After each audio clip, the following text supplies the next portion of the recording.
Hello, how are you? I hope you're well and I hope you're looking after yourself.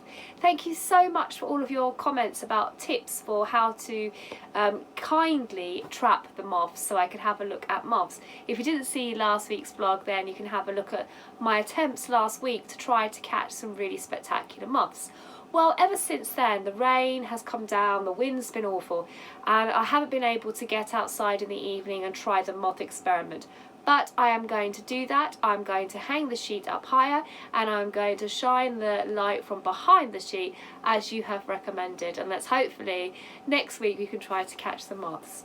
So let me catch you up to where I am now. At the moment, once you get to Bedford, you cannot navigate further than Bedford, even though there is water here. There are plans, and hopefully one day soon this will link up to Milton Keynes and the Grand Union, but until then, when you get to Bedford, you have to come all the way back up the River Great Ouse. And because I've stopped at a lot of these places, I haven't filmed those places as we've journeyed back, but we have stayed somewhere new. So I'm taking you all the way back down the river. We're going down the locks now, all the way down until we have stopped. We went past St Ives here at Spelt, where am I? Spelt Holywell, but I think you pronounce it Holywell. Please let me know. Jill is my go-to person for the River Great Ouse, but we stopped here briefly. So here is the 48-hour mooring spot in Holywell, which was another beautiful place to rest our boat for a while. I think the only downfall was when you crossed the field to get out and explore, you needed to negotiate quite a large gate, which was chained up. But just look at how clear and shallow the water was whilst we stayed there. It's not often you get to see the rudder and the bottom of your boat. In 2017, the Environmental Agency, as part of an £800 million worth clean-up project, removed floating pennywort from the water, which was growing at a rate of 20 centimetres a day. Well, look, they've done an amazing job because there's no evidence of any floating pennywort.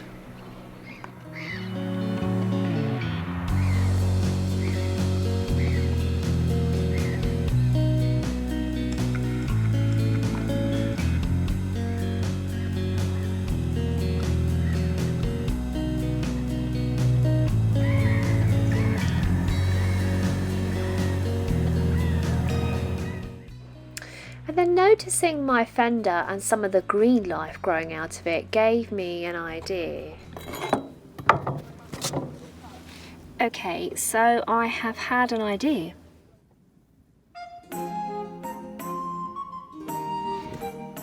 Where's the best place to sit? To get over there. Okay, I'm just going to climb over.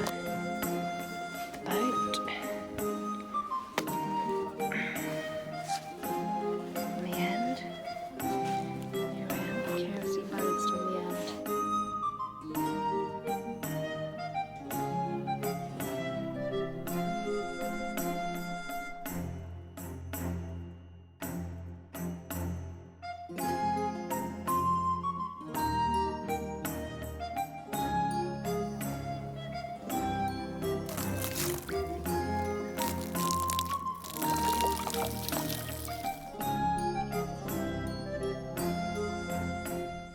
Subject of gardens, if you watch vlog 61, you'll know that I purchased from somebody's garden, it was just lovely, a tiny little cucumber plant which I named Carol, and a tiny little pepper plant which I named Peter.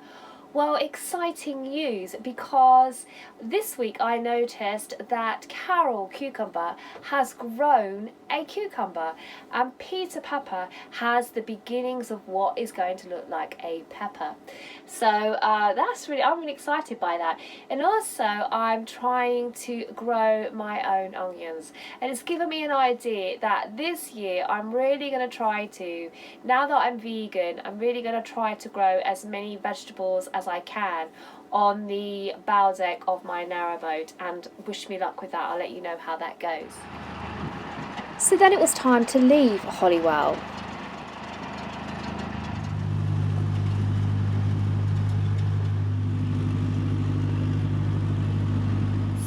we are leaving the River Great Ouse, but there was one thing left to do, and that is thanks to Hannah. So Hannah from the RSPB at the River Ouse Fen sent me a map after watching my vlog about where I could locate the Norfolk Hawker dragonfly. So I dropped Mr. Mindful off and my daughter India at the lock just before the reserve.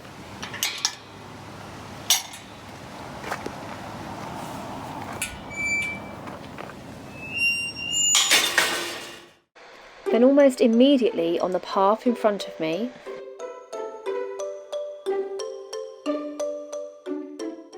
a common darter.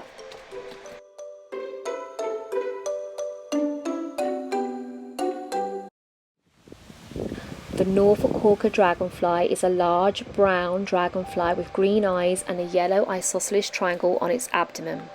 It's on the wing for a short period of time from June to July. This rare dragonfly is found in the marshes, fens and ditches of the Norfolk Broads and now in this very nature reserve.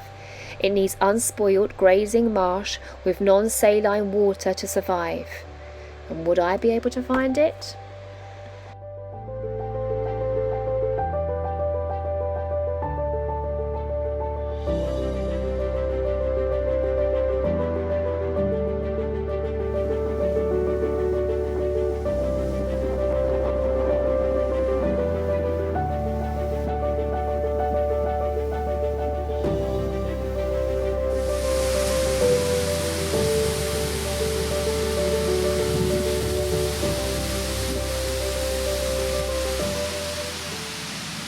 Whilst I sat trying to find the Norfolk Hawker dragonfly, back in the lock, my boat was firmly wedged between another narrowboat.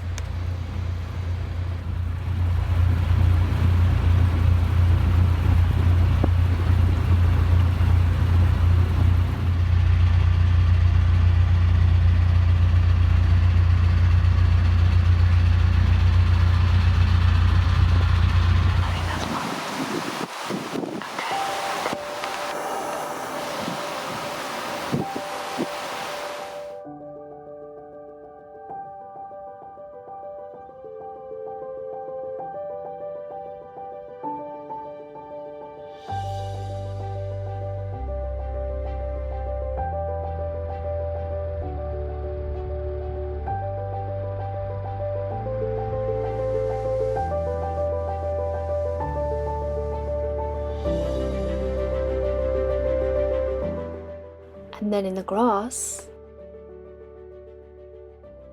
a ruddy darter.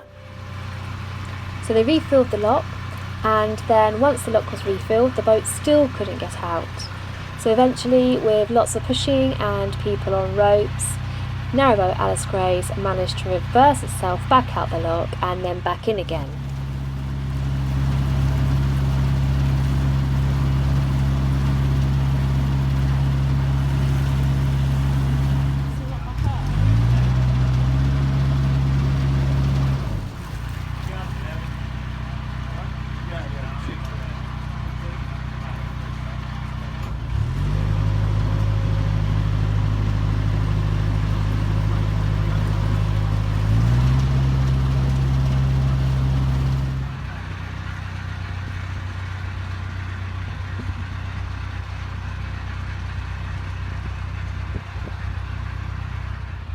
And just like in the story of Goldilocks, this time the boat that joined Alice Grace in the lock was just the right size.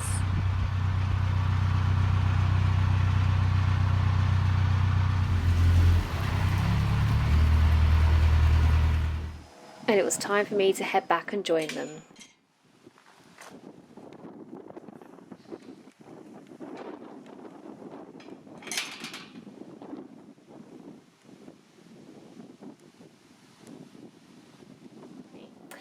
Now I want to just I want to share something, a little story. I have a friend who is suffering from long COVID.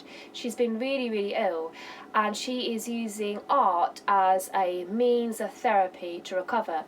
And also she is taking rubbish items and plastics and things that would be clogging up landfills and turning them into beautiful pieces of artwork. So it's like sustainability and art, and it's helping her recover from the awful disease of long COVID.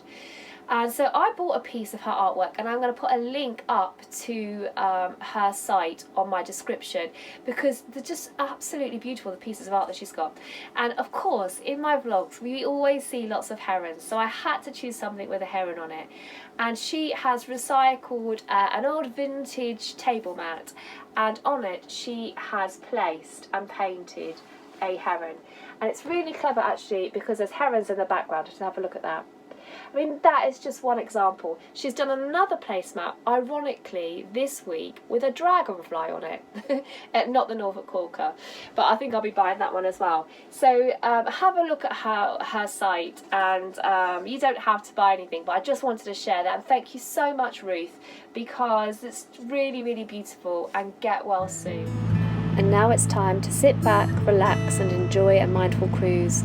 Look after yourself, take care, and please come and join me next week. Bye.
I take with me a cucumber, no bigger than my thumb, and a puny pepper flower, as I leave what I'd begun, when the wintry days had ended and the sprightly spring had sprung, and I met the River Great Ouse, once the Denver lock was done.